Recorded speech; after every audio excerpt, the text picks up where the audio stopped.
Hello दोस्तों, नमस्कार, good evening. मैं बी के पाठक स्वागत करता हूं आप सभी का आपके अपने यूट्यूब प्लेटफॉर्म एमपी परीक्षा पर। आप सबका बहुत बहुत स्वागत है, अभिनंदन है। दोस्तों, आज हम हीट एंड टेम्परेचर टॉपिक में ही अपनी नेक्स्ट क्लास पढ़ने जा रहे हैं और इस नेक्स्ट क्लास में डिस्कशन करेंगे बहुत से ऐसे फैक्ट्स जो कि एग्जाम के लिए बेहद काम के हैं। पिछली क्लास जो हमारी थी उसमें हमने ऊष्मा क्या होती है, ऊष्मा की यूनिट्स कौन कौन सी हैं, ऊष्मा के प्रकार पढ़े थे, स्पेसिफिक हीट और लेटेंट हीट। ठीक है, स्पेसिफिक हीट का भी एक क्वेश्चन करवाया था और लेटेंट हीट का भी एक क्वेश्चन करवाया था। मैं वापस से उसे आपके सामने रख रहा हूं। देखिएगा, एक क्वेश्चन आपके सामने रखा, देखिएगा क्या बन रहा है क्वेश्चन। क्वेश्चन लिखा है कि 100 ग्राम जल को वाष्प में बदलने के लिए आवश्यक 100 ग्राम जल को वाष्प में बदलने के लिए, वेपर में बदलने के लिए आवश्यक ऊष्मा कितनी होगी। ठीक है, कितनी हीट की रिक्वायरमेंट होगी अगर आप 100 ग्राम वाटर को किसमें बदल रहे हैं, वेपर में, है ना। और ये मैंने आपको बोला था कि अगर टेम्परेचर चेंज करे बिना, अगर आप क्या चेंज कर रहे हो, स्टेट चेंज कर रहे हो, तो फॉर्मूला लगेगा Q बराबर ml। ठीक है, टोटल ऊष्मा निकालनी है, m आपके पास 100 ग्राम है और 1 ग्राम जल को वाष्प में बदलने के लिए जो जल के वाष्पन की गुप्त ऊष्मा है L, इवेपोरेशन ऑफ वाटर, है ना। जल के वाष्पन की जो गुप्त ऊष्मा है वो कितनी थी, 539, राउंड फिगर में 540 कैलोरी पर ग्राम।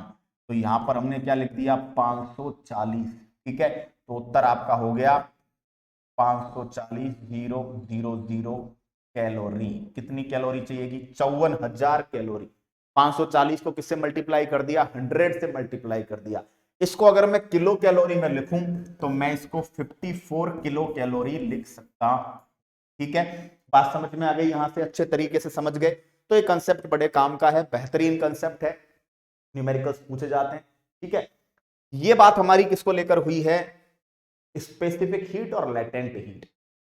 विशिष्ट ऊष्मा कब काम में लेनी है, जब अवस्था नहीं बदल रहे, केवल टेम्परेचर बदल रहे हैं। Very very good. ठीक है, दूसरा, गुप्त ऊष्मा तब काम में लेनी है जब टेम्परेचर नहीं बदल रहे, केवल अवस्था बदल रहे हैं। ठीक है, अब एक क्वेश्चन आ गया आपके सामने कि आपसे बोल दिया 50 ग्राम बर्फ का ताप, 50 ग्राम बर्फ का ताप -20 डिग्री से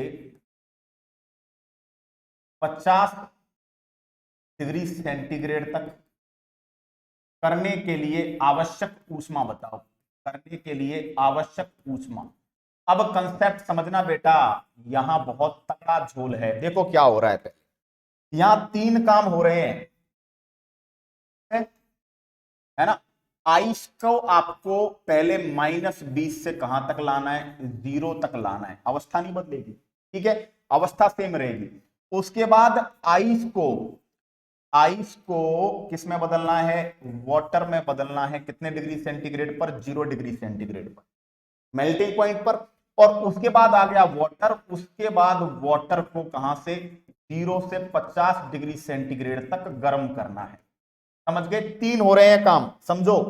पहला क्या हो रहा है, बर्फ को, अवस्था नहीं बदलनी, पहले बर्फ को 20 से 0 पे लाना है, -20 से 0 पे। आपको पता है बर्फ की अवस्था बदल जाएगी, वो किसमें कन्वर्ट हो जाएगा, पानी में। ठीक है, तो 0 डिग्री सेंटीग्रेड पर बर्फ को किसमें बदल देना है, पानी में। और फिर पानी बन गया, पानी को 50 तक गर्म करना है। ठीक है, तो यहां क्या लगाओगे, ms डेल्टा थीटा। m कितना है, 50 ग्राम। बर्फ की विशिष्ट ऊष्मा होती है हाफ, डेल्टा थीटा बताओ 0 और 20 कितने का चेंज है, 20 का, प्लस यहां क्या लगाओगे, Q बराबर ml। m कितना है बताओ, 50। L, बर्फ के गलन की गुप्त ऊष्मा 80 कैलोरी, 80 कैलोरी पर ग्राम, प्लस यहां फिर क्या लगाओगे, ms डेल्टा थीटा। लेकिन यहां पानी है तो बताओ वही 50 ग्राम। पानी के लिए विशिष्ट ऊष्मा 1 और टेम्परेचर 0 से 50, बताओ कितना। टोटल वैल्यू आने वाली है, देख लीजिएगा, 10 बार ये हो गया 500 प्लस ये हो गया 8 पंजे 40, कितना हो गया, 4000 प्लस, अरे 8 पंजे 40, 4000 और ये हो गया 50 50 25। तो तो उत्तर आपका आने वाला है दोस्तों यहां पर 7000 कैलोरी। कितने कैलोरी? 7000 कैलोरी। आप माप लीजिए। तीन चीजें मैंने क्या बोला था, पहले सिखाऊंगा कि स्टेट को कांस्टेंट रखें और टेम्परेचर बदले। दूसरा फिर सिखाया कि टेम्परेचर को कांस्टेंट रखें, स्टेट बदले। यहां पे क्या हो रहा है, यहां पे पहले टेम्परेचर बदला, फिर स्टेट बदली और फिर टेम्परेचर बदला। दैट्स वाई हमें दोनों को काम में लेना पड़ा। ऐसे प्रश्न एग्जाम में बेहद परेशान करते हैं, याद रखिएगा इनके बारे में, इनसे बच के रहिएगा, ऐसे प्रश्नों से बच के रहिएगा। ठीक है, बात समझ में आ गई यहां तक? चलिए डन।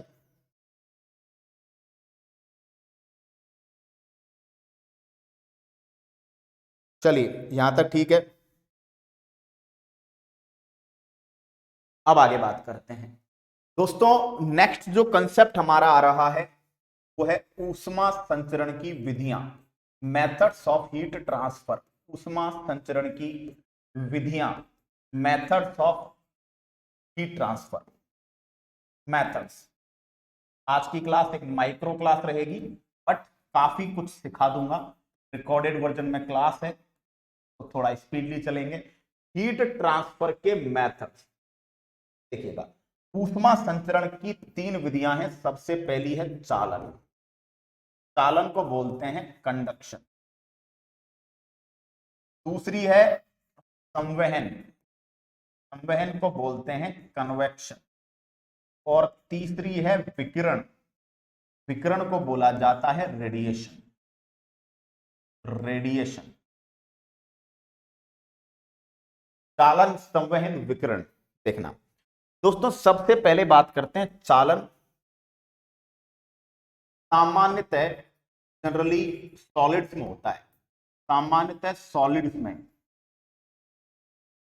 थोड़ा बहुत लिटिल बिट लिक्विड्स में। तो चालन सामान्यतः ठोसों में होता है, थोड़ा बहुत द्रवों में होता है।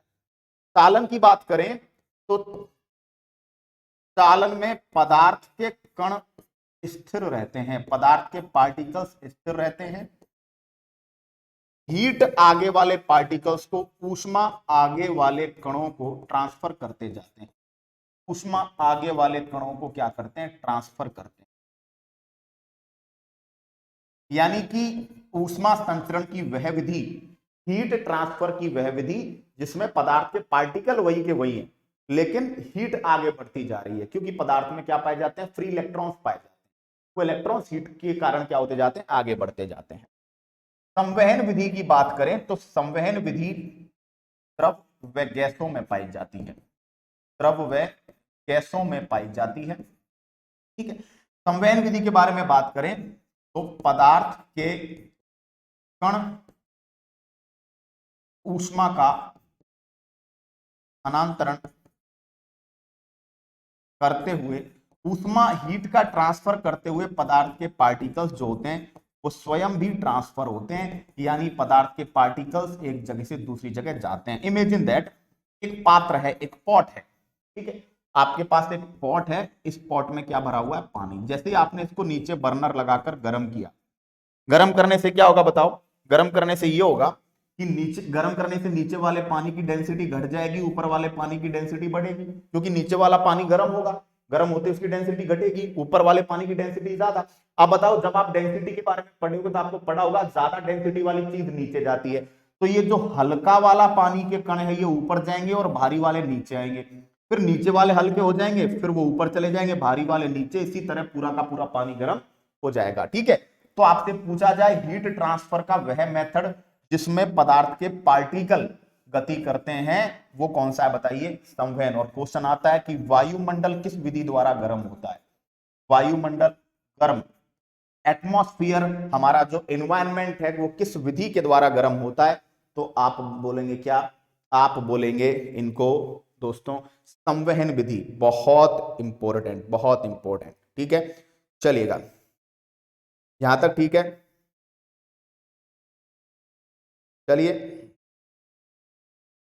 डन, कोई दिक्कत, कोई प्रॉब्लम? मैं जहां तक मानता हूं यहां तक का कंसेप्ट क्लियर है। वायुमंडल किस विधि द्वारा गर्म होता है? संवहन विधि द्वारा। और भी अच्छे से समझा दूंगा। विकिरण विधि अति उच्च ताप वाली वस्तुएं, वेरी हाई टेम्परेचर वाली वस्तुएं, अति उच्च ताप वाली वस्तुएं,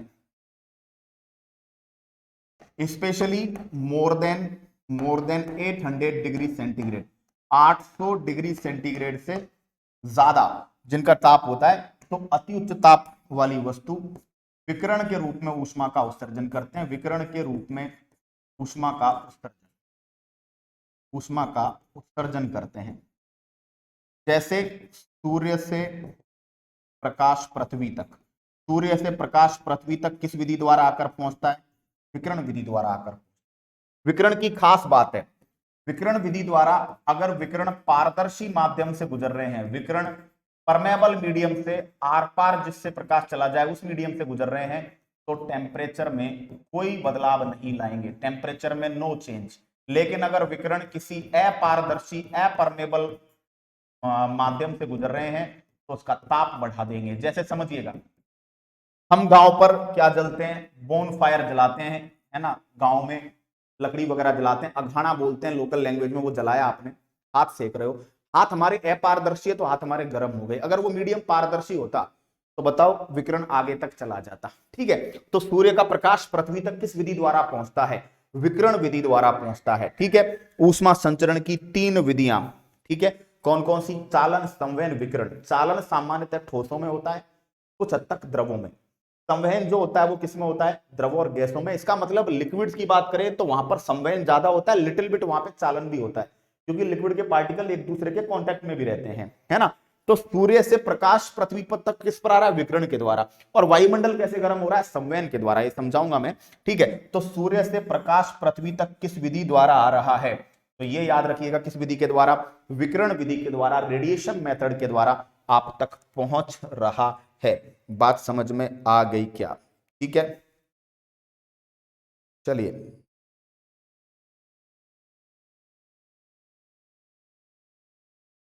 क्लियर हुई बात है यहां तक? चलिएगा, अब आगे बात करें।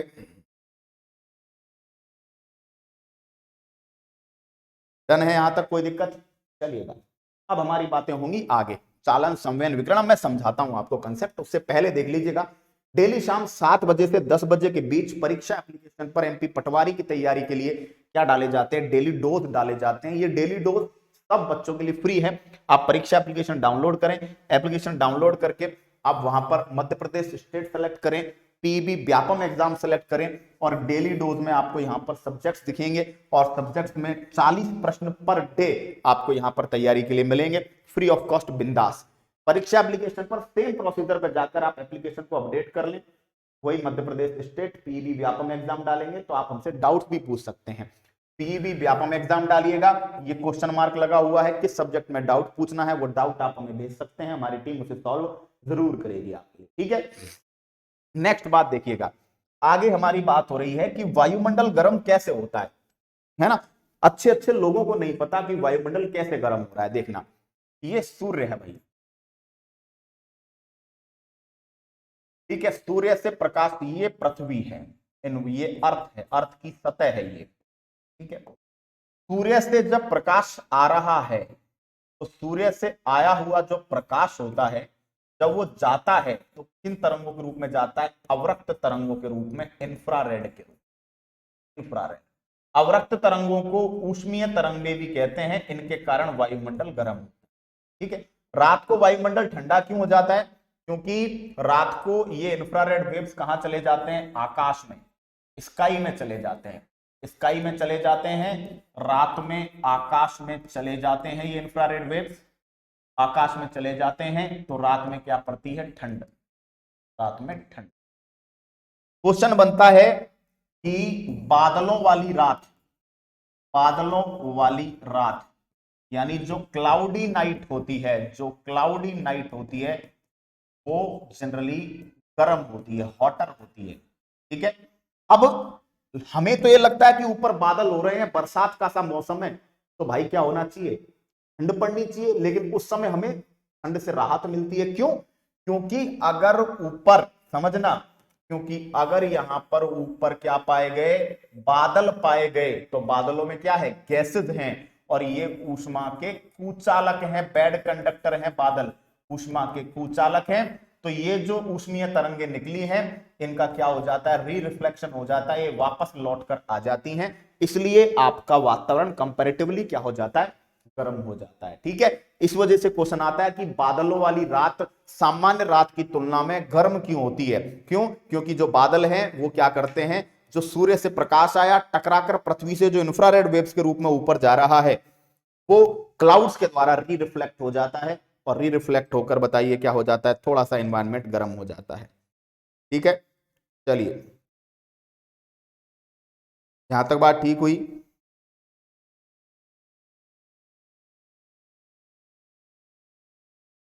चलिए डन, कोई दिक्कत कोई प्रॉब्लम, उम्मीद करता हूं समझ गए होंगे।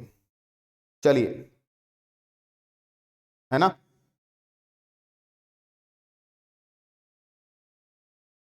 अब आगे बात करते हैं, देखना होगा क्या। नेक्स्ट हमारे सामने क्या कंसेप्ट है, चालन संवेन विकिरण में आपको समझा चुका। सबसे इंपॉर्टेंट जिस जगह पर मैं जा रहा हूं वह है ऊष्मीय प्रसार।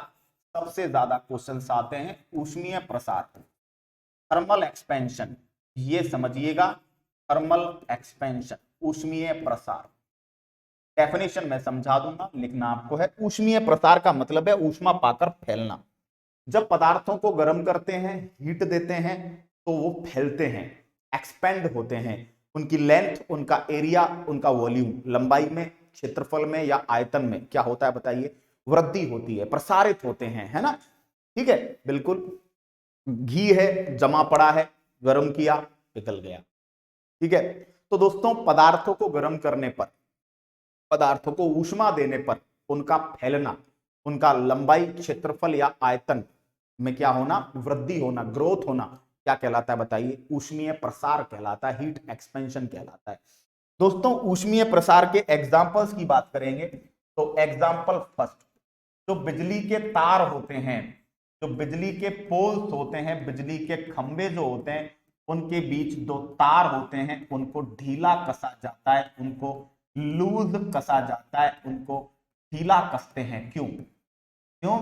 क्योंकि बिजली के तार हैं, बिजली के ये पोल्स हैं, और बिजली के पोल्स पर अगर आपने उनको टाइटली पैक कर दिया ऐसे, तो दोस्तों सर्दी के जब दिन आएंगे, गर्मी में तो क्या होगा, ऊष्मीय प्रसार होगा टेम्परेचर के कारण, तो ये थोड़ा लूज हो जाएंगे ऐसे। लेकिन सर्दी में, सर्दी में क्योंकि टेम्परेचर घटेगा, तो बताओ वो क्या होगा, वो सिकुड़ेगा, कॉन्ट्रैक्ट होगा। भाई गर्मी में फैलेगा तो सर्दी में सिकुड़ेगा, जैसे ही वो कॉन्ट्रैक्ट होगा तो बताओ आपने तो एकदम टाइट कसा हुआ है, सिकुड़ने के लिए जगह ही नहीं है, तो बताओ ये तार टूटने का खतरा रहता है, इनके ब्रेकडाउन होने का खतरा रहता है। तो क्वेश्चन आता है कि बताइए जो बिजली के खंभों के बीच में जो तार होते हैं बिजली के, उनको ढीला क्यों कसा जाता है, ताकि जो वो ऊष्मीय प्रसार के कारण जब वो फैले या सिकुड़े, जब वो एक्सपेंड हो या जब वो कॉन्ट्रैक्ट हो, तो दोनों कंडीशन में दिक्कत ना आए। अगला है कि जो रेलवे लाइंस होती हैं, जो रेल की पटरियां हैं, उनके बीच में गैप, उनके बीच में गैप भी इसीलिए छोड़ा जाता है। ठीक है, उनके बीच में गैप छोड़ने का रीजन क्या है, वही गर्मी में सिकुड़ने के लिए, गर्मी में फैलने के लिए भी जगह, और सर्दी में सिकुड़ने के लिए भी जगह होनी चाहिए। ठीक है, अगला क्वेश्चन आता है कि भाई, अगला क्वेश्चन आता है आपके कि जो चाय के कप हैं, चाय के कप या प्याले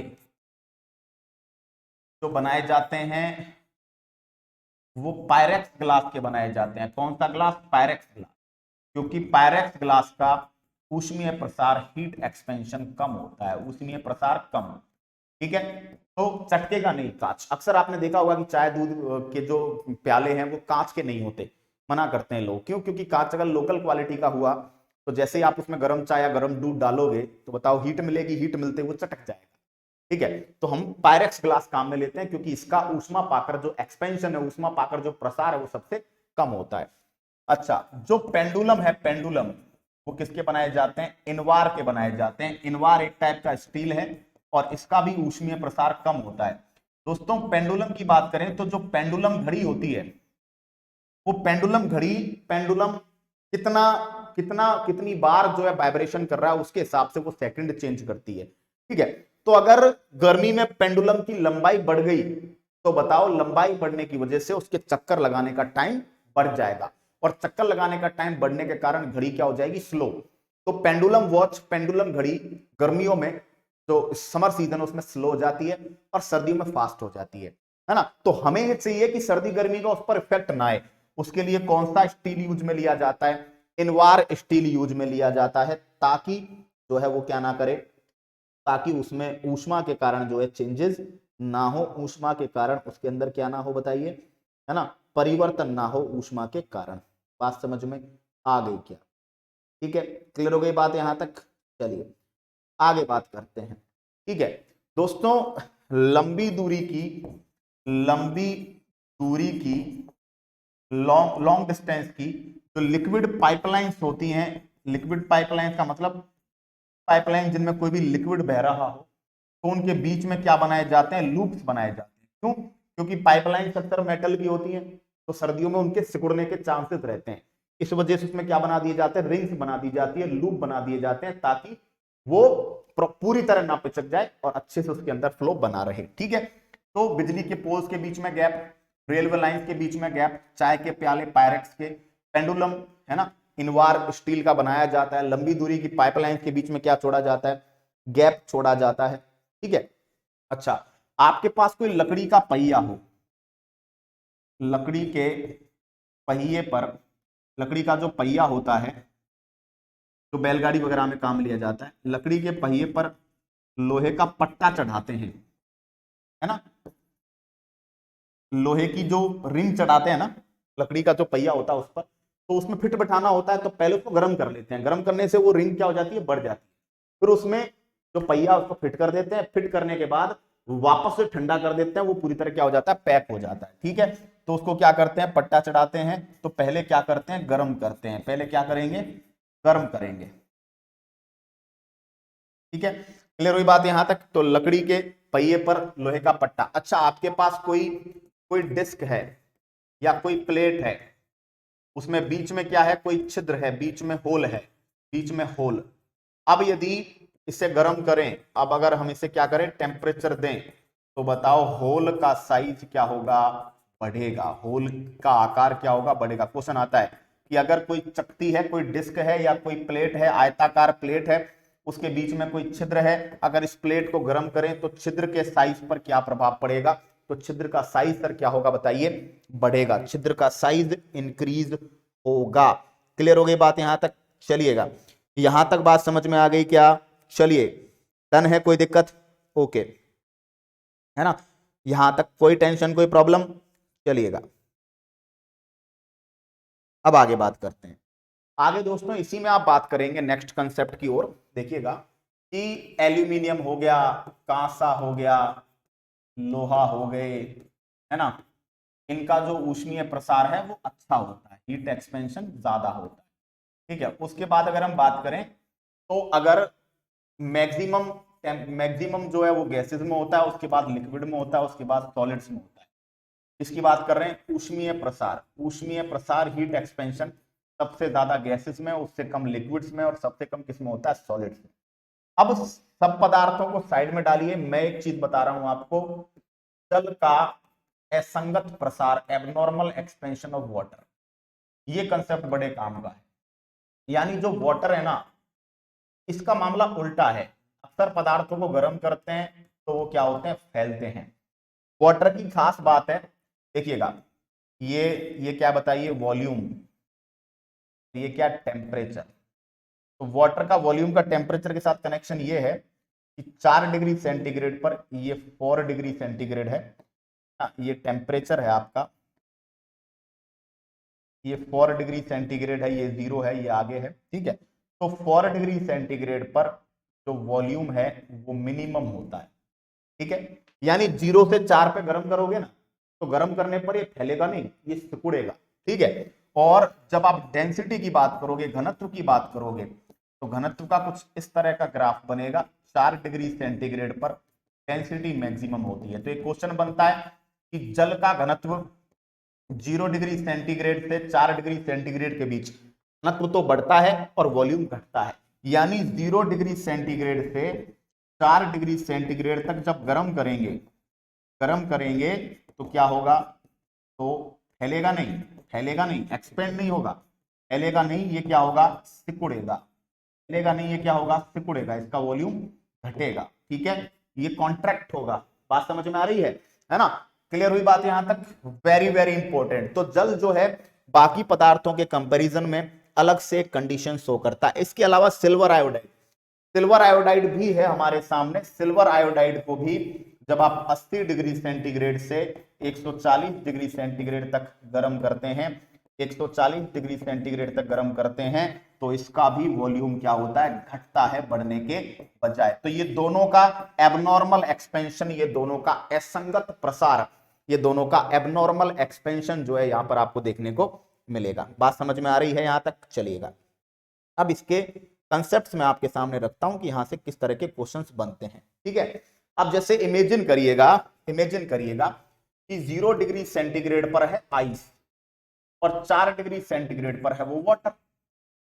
ठीक है, और हमने बोला है कि वाटर का वॉल्यूम जो है वो मिनिमम है। इसका मतलब आइस का वॉल्यूम क्या है बताओ, ज्यादा। ठीक है, और 4 डिग्री सेंटीग्रेड पर डेंसिटी मैक्सिमम है, डेंसिटी मैक्सिमम है, इसका मतलब बर्फ की डेंसिटी क्या है बताओ, कम। ठीक है, तो याद रखना कि जब वो आपसे आइस की और वाटर की बात करें तो आइस के लिए आप क्या लिखोगे, आइस का घनत्व कम, जल का घनत्व, ठीक है, आइस का आयतन ज्यादा और पानी का आयतन।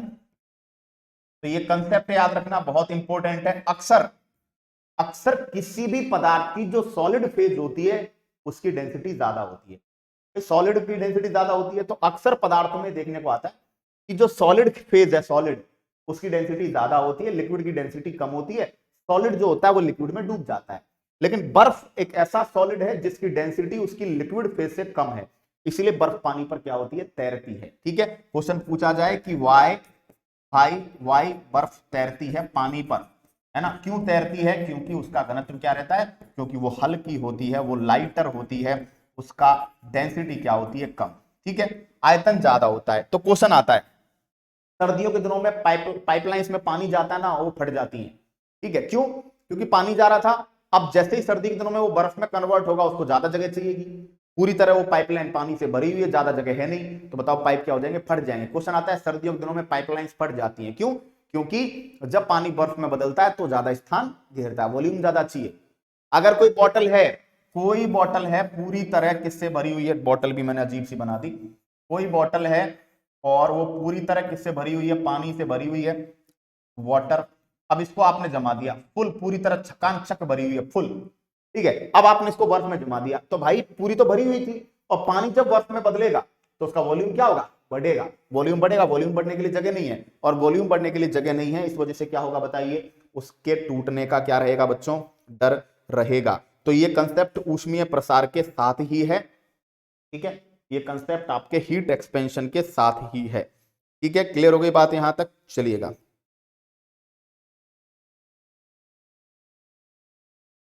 डन।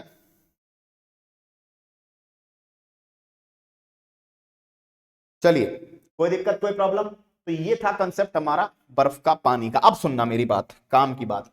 दोस्तों पहले एक बात सुन लीजिए, MPSI, patwari, forest guard assistant grade 3 steno, MP constable, इस सब एग्जाम की तैयारी के लिए स्पेशल प्रैक्टिस क्वेश्चंस के साथ आपको हमारे कोर्सेज मिलेंगे। इंक्वायरी नंबर्स हैं, पूरी टीम देख लीजिए, अच्छे से जो है आप तैयारी कर पाएंगे। साथ में मैं आपको बता दूं दोस्तों एक और बात, देखिए कि वाटर के बारे में सुनो, वाटर के बारे में क्वेश्चंस आते हैं। देखो वाटर के बारे में हमने पढ़ा है कि ये वॉल्यूम है, ये टेम्परेचर है, इस तरह का ग्राफ है। क्या पढ़ रहे हैं, ये 4 डिग्री सेंटीग्रेड है, ये 0 है, मान लीजिए 10।